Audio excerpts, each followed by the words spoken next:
वाशिम जिल्ह्यात सेतू सुविधा केंद्र वाटप संदर्भात जाहिरात देण्यात आली होती। त्यानुसार अर्ज मागविण्यात आले होते।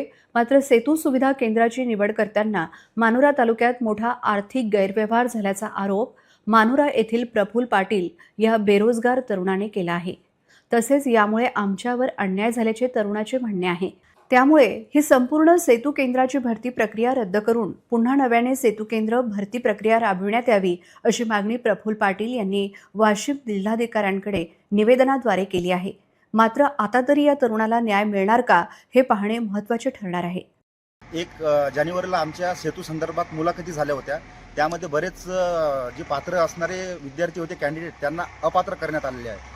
तर त्यामध्ये मला पात्र असताना काल अपात्र लिस्टमध्ये माझं नाव दिसल्यानंतर मी अचानक थोडं शॉक झालो आणि माझी तक्रार देण्यासाठी जिल्हाधिकारी कार्यालयात आलो। पण इथे आमच्या तक्रारीची काही अशी दखल घेण्यात आली नाही। सगळे उडवाउडीचे आणि बनवाबनीचे उत्तर मिळाले। पूर्ण वाशिम जिल्ह्यात असे प्रकार झालेले आहेत। हा माझा व्यक्तिगत अनुभव आहे। त्यांनी आर्थिक देवाणघेवाण करून माननीय श्री देवरे साहेब एसडीओ यांच्यावर माझा सरळ आरोप आहे।